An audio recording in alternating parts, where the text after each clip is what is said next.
Bendecido día tengamos todos, hermanos.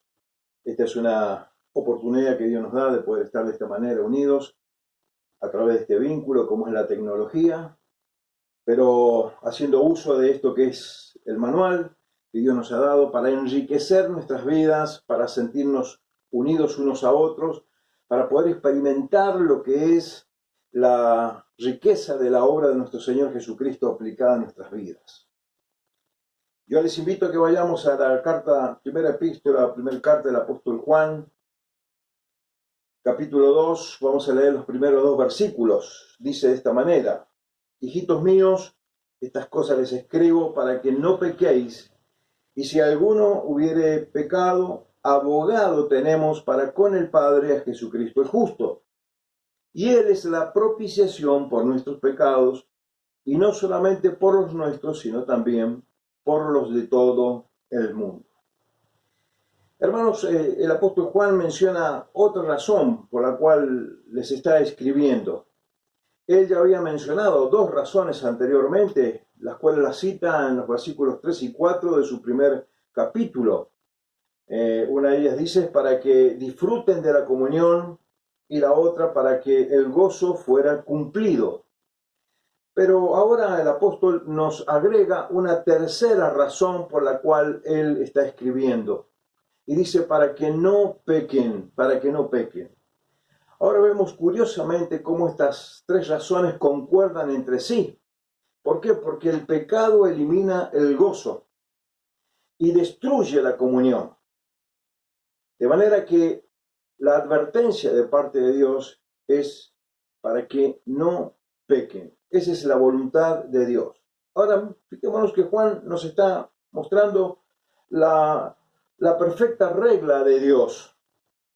Esta perfecta regla de Dios es dada para su pueblo. Solamente la podemos cumplir aquellos que tenemos la obra de Cristo en nuestras vidas. Y dice, para que no pequéis. Miremos, esta máxima, esta norma que pone aquí Juan, está sustentada por las Escrituras. El apóstol Pablo ya escribió allí en Efesios capítulo 4, en los versículos 25 al 32, hablándonos de la nueva vida en Cristo. Él está diciéndonos, por lo cual, desechando la mentira, hablad verdad. Airaos, pero no pequéis, no se ponga el sol sobre vuestro enojo. El que hurtaba, no hurte más, sino trabaje, haciendo con sus manos lo bueno, para que tenga que compartir con el que padece necesidad. Ninguna palabra corrompida salga de vuestra boca, sino la que sea buena para la necesaria edificación. Quítense de ustedes toda amargura, enojo, ira, gritería, maledicencia y toda malicia. Y el mismo apóstol, escribiendo a los colosenses en un tema muy similar, el apóstol también les dice en el capítulo 3, los versículos 5 al 10: haced morir lo terrenal en vosotros: fornicación, impureza, pasiones desordenadas, malos deseos, avaricia, que es idolatría, cosas en las cuales la ira de Dios viene sobre los hijos de desobediencias. Y agrega, en las cuales cosas ustedes anduvieron en otro tiempo, pero ahora dejad también estas cosas: ira, enojo, malicia, blasfemia, palabras deshonestas de vuestra boca. No mientan unos a otros, revestidos del nuevo hombre, el cual conforme a la imagen del que lo creó se va renovando en el conocimiento pleno. Y de eso se trata, el conocimiento pleno. Hoy estamos viendo esta máxima que Dios nos propone, pero esta máxima, esta regla perfecta de parte de Dios que dice no pequéis, está sustanciada, está fomentada, está advertida, está enseñada, enriquecida a través de las Escrituras. Dios nos dice, por ejemplo, no hurte más. El que hurtaba, ahora trabaje. De manera que Dios nos muestra lo que no debemos hacer, pero también nos muestra lo que sí podemos hacer y que esto agrada al Señor. Ahora, pensando en esta regla perfecta que Dios nos ha puesto, también vemos que hay una provisión de parte de Dios. Hay una provisión llena de gracia por si hay un fracaso en esto. Si alguno hubiere pecado, dice. Y yo quisiera dejar bien en claro que por cuanto Dios es perfecto, la regla para su pueblo debe ser absolutamente perfecta. No sería Dios si dijese, estas cosas les escribo para que pequen lo menos posible, de ninguna manera. Dios no puede tolerar el pecado, por ello pone ante nosotros la norma de la perfección. Pero al mismo tiempo, queridos hermanos, al mismo tiempo, así como está poniendo la norma de la perfección, el Señor conoce nuestra naturaleza. Y por ello, en su gracia, ha preparado esa provisión de la cual estamos hablando para nosotros. Y en caso de fracaso solamente, si alguno peca. ¿Y cuál es esta provisión? Abogado tenemos. Fijémonos que esta es una afirmación de parte de Dios. Dice, abogado tenemos. Esta provisión está empezada en Cristo Jesús. ¿Como quién? Como el abogado. Dice el justo, y nos habla también de la expiación de la obra redentora de Cristo. Empecemos a desmenuzar rápidamente, hermanos, en los minutos que nos queda, ¿qué es esto del abogado? La palabra abogado es paracleto, y esto significa uno llamado para ponerse al lado de otro. Este llamado para ponerse al lado de otros con el fin de ayudarlo para defender la causa de la otra persona. Jesús utilizó la misma palabra en Juan capítulo 14, versículo 16, cuando dijo, otro consolador, otro consolador. Fijémonos que es evidente que Jesús se consideraba el primer paracleto, el primer consolador, y prometió otro con las mismas características de la misma naturaleza.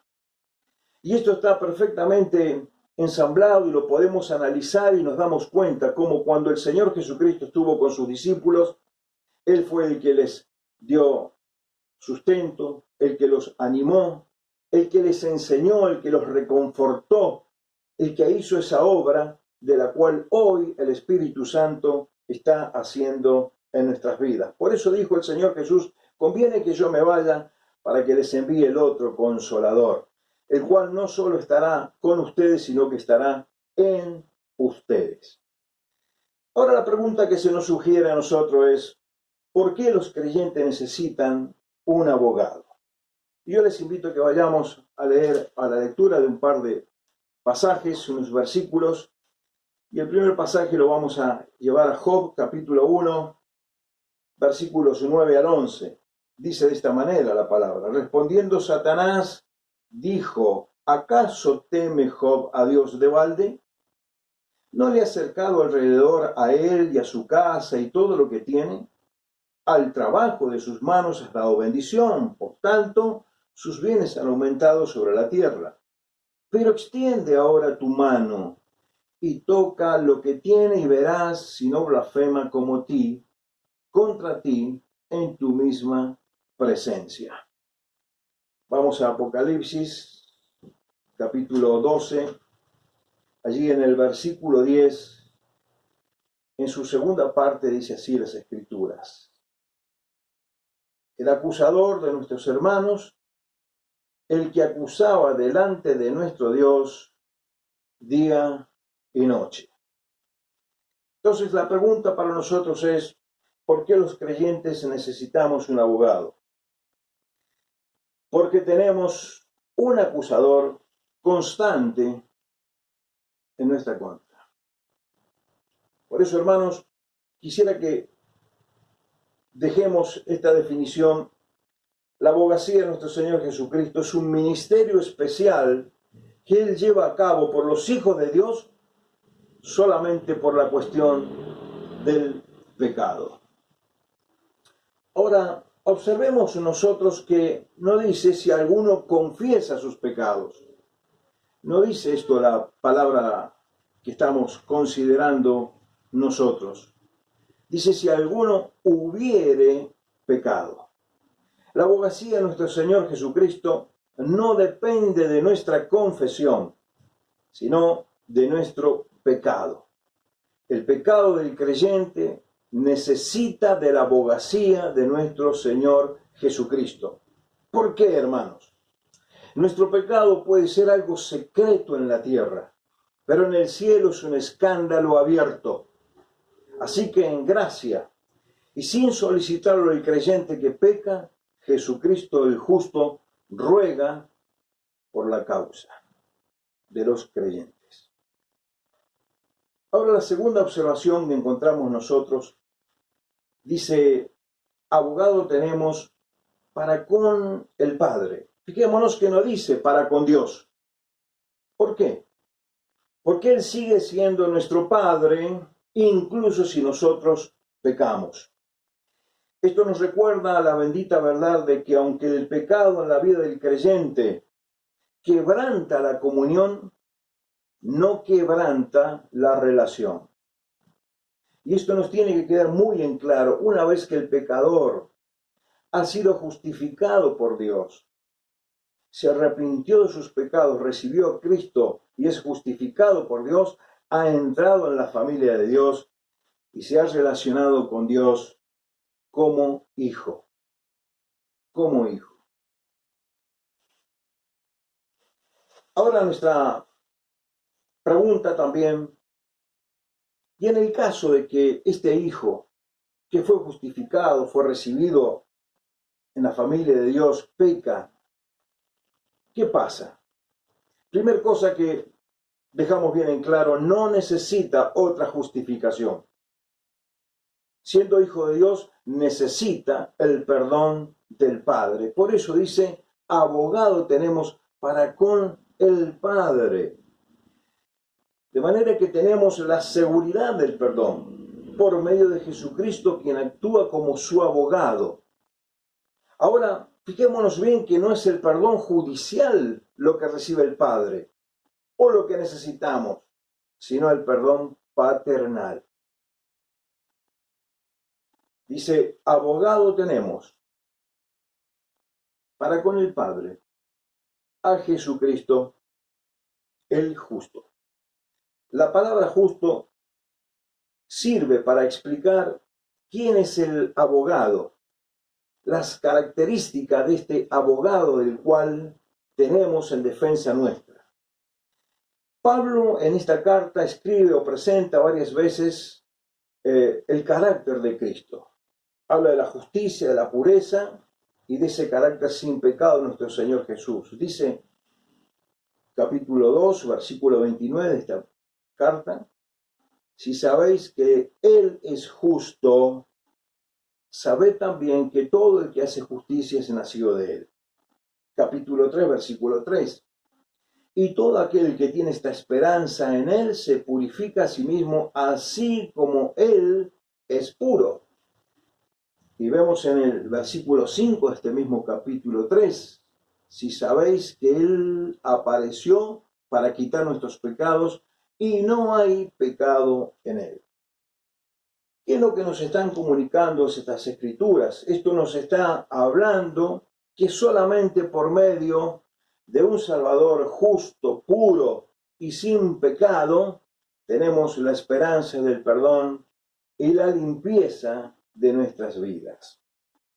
Ahora Juan continúa esta descripción de nuestro abogado, Jesucristo el justo, y dice, Él es la propiciación en el versículo 2, y Él es la propiciación por nuestros pecados, y no solamente por los nuestros, sino también por los de todo el mundo.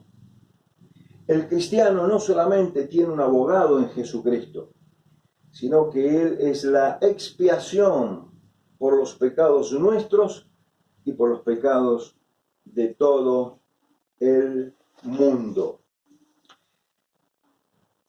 El abogado, nuestro Señor Jesucristo, no alega que sus seguidores sean inocentes, de ninguna manera, sino que ofrece su obra vicaria como fundamento para la absolución.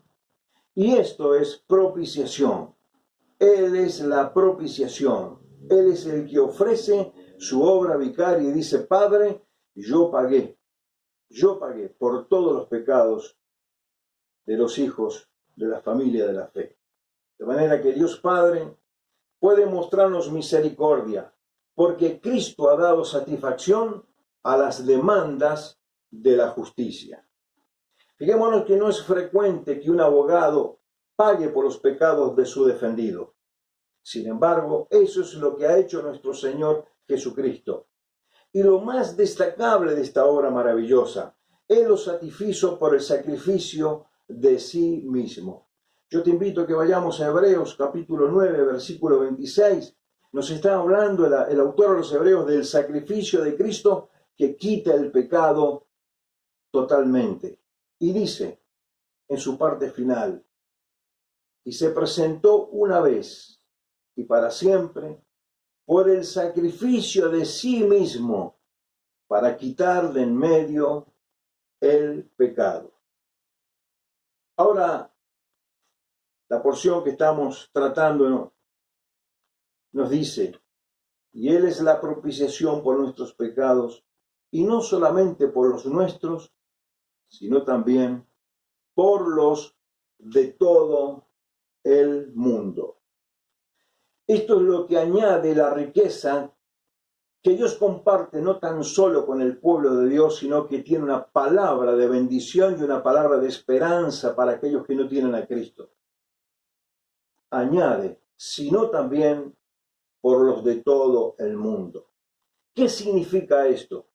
Esto significa que la obra del Señor es suficiente en su valor para salvar a todo el mundo, pero es solo eficiente para salvar a aquellos que en realidad ponen su confianza en Él.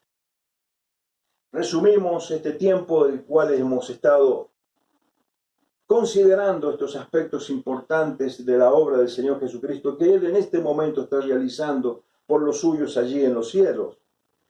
De manera que un resumen final podemos decir que la regla perfecta de Dios es para nosotros: no peques. El Señor, como conoce nuestra naturaleza, hizo una provisión.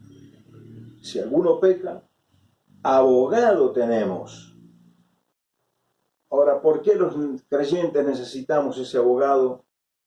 Porque tenemos un acusador que constantemente está acusándonos y llevando a la presencia de Dios todas nuestras faltas que cometemos a diario. Ahora, ¿cómo somos absueltos?